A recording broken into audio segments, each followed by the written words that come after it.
Tuesday, July 17th, day 98, more rock scrambles. Wednesday, 18th of July, day 99, it's 6 in the morning. I'm ready to hit the trail. Here's the nice dry spot. I was in my tent for 16 hours. I pulled up short yesterday around 1:30 because of a massive thunderstorm and just decided to call that a day. So got a nice little nap in the afternoon, plus I slept pretty well last night. But now it's time to move on. I've got 20 point something miles to go to get to town. I don't know if I'm going to make it or whether I'll stop just a few miles short and head in tomorrow. Today was the day I was expecting to get there, but that was kind of shot just because I haven't been able to get the mileage, because the miles have been tough, and it's supposed to be tough today too. I passed the Lemon Squeezer today, which is like a famous rock that gets narrower and narrower till eventually you have to take your pack off and squeeze through. So won't that be fun? I think there's a way to go around it though, and that's maybe what I'll do. Off we go.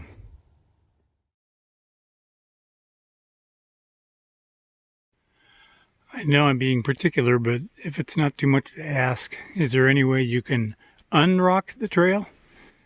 Thanks. This makes the trail much more bearable.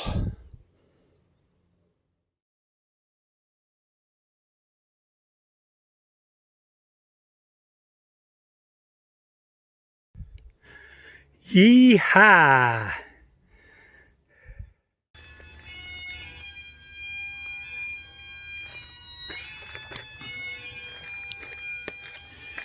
Music to hike by.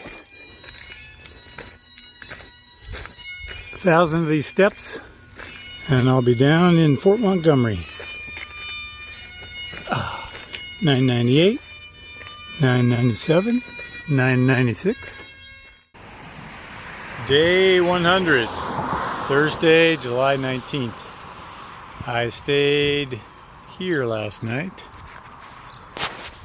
Bear Mountain Bridge Motel. It's a cute little place. Owners are super nice. 5 units. One in the back here.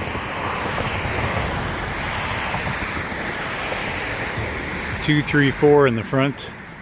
And then I'm in number 5 around the corner.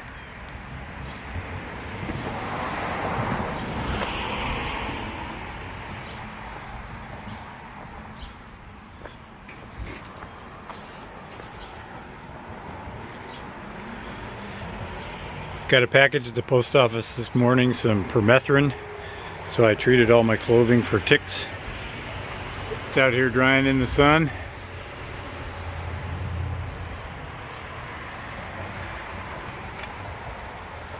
Also treated my socks and gaiters and the bottom of my pack.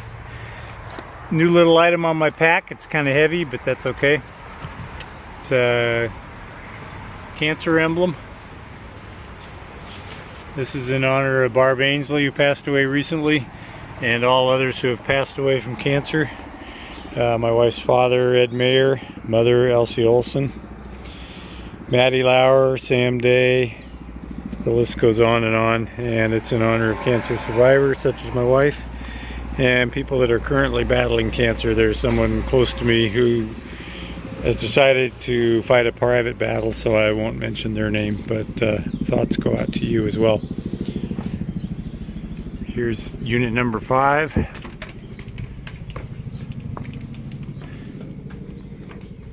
Cute little room, got a fridge, double bed, TV, walk-in closet, hardy, hardy, hardy.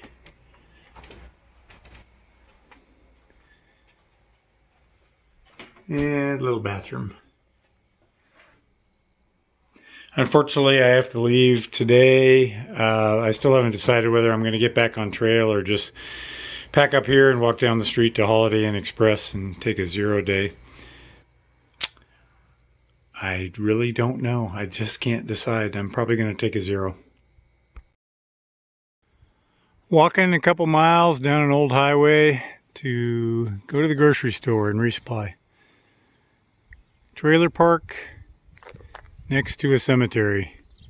You spend your whole life living in a little box, and then after you die, well,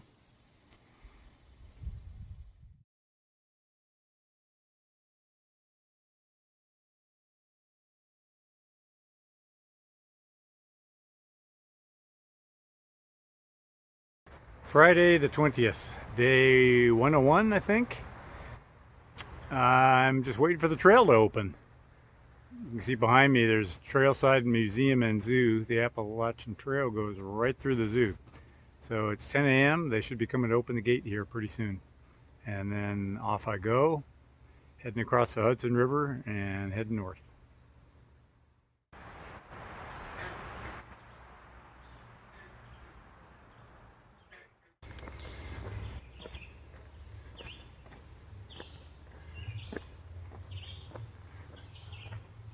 Right turn, Clyde.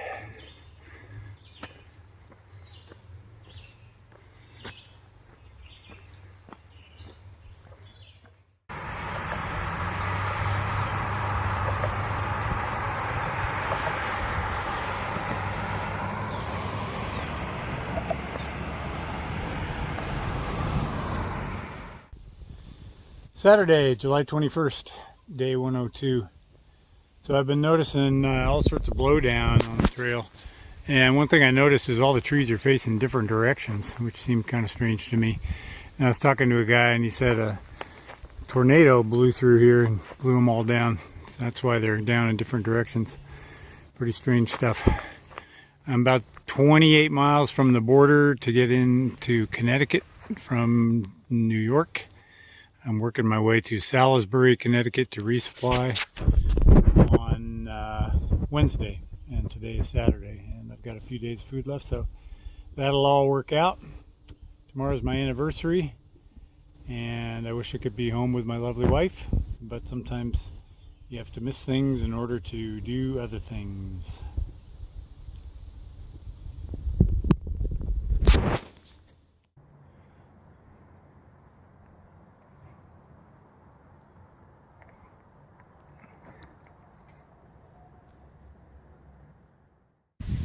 July 22nd, day 103.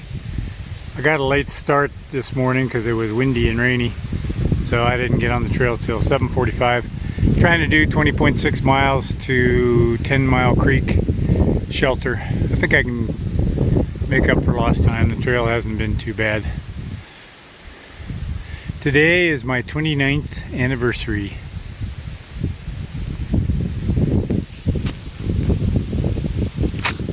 Happy anniversary, Jenny.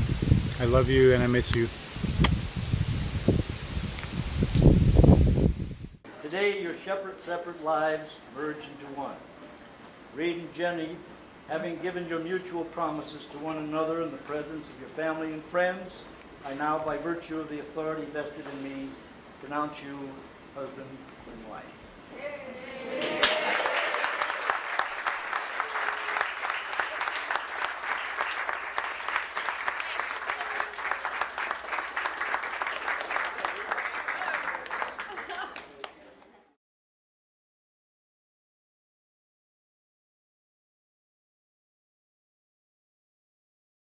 Hey everyone, July 24th. So things are happening very quickly. On the 22nd, my anniversary, I had to quit my day early at 16.2 miles.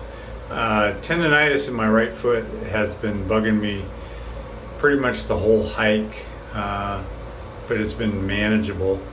I call it flipper foot. Sometimes in the afternoon after about 10 miles, my foot gets kind of numb and painful at the same time, and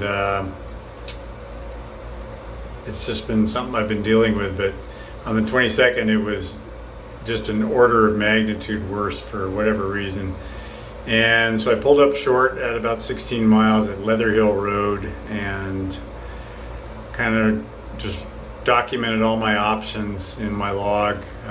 If it's not better in the morning, what am I going to do? I knew I had to get off trail and go see a doctor, so I made all sorts of contingency plans. In the morning it felt a little better, so I started hiking and just continued on past the highway where I was going to get off and see the doctor. Continued on for 5.7 miles, but then it got really bad again. And I was sitting there at Bulls Bridge Road debating what to do, and took a little break and then continued on about a third of a mile down this dirt road. And as the trail diverged off and up, I just sat on a rock and came to the realization that I can't do this. I just can't limp along in extreme pain and try to get the miles in. So I quit the hike and limped back the 0.3 miles to the road, Bulls Bridge Road, hobbled another 0.3 miles to Bulls Bridge Country Store, had a deli sandwich and some Fritos and a Pepsi, and then called a taxi. Taxi took me to the Amtrak station in Wingdale on the 23rd, and I rode the train into New York City. Stayed last night at a hotel close to Grand Central Station. And it's the 24th today, and I'm heading home to Portland. So I'm going to take the train to Portland, so I'm hanging around here till checkout time at 11 a.m. and then walk over to, well, hobble over to Grand Central Station and hop on the train and ride all the way back to Portland. So it is what it is. I always knew injury could be one of the things that knocks me off the trail. I might be back someday to finish off the section. Ironically, hobbling, or doing that other 5.7 miles to Bulls Bridge Road got me to mile 1461.0, which is virtually exactly 2/3 of the trail. I didn't plan it that way, but that's just the way it worked out. So 2/3, and I have mixed feelings about getting off trail, but since it's an injury that knocked me off, I don't feel too bad about it, and I'm looking forward to just riding the train back to Portland for a few days and relaxing and unwinding. And instead of being the locomotive hauling all my stuff in my pack every day, I am now just like the contents of my pack. There's another locomotive that's going to haul me along, and I just get to sit back and enjoy the ride. So that's it. This is my final video. Thanks for following along, and until next time.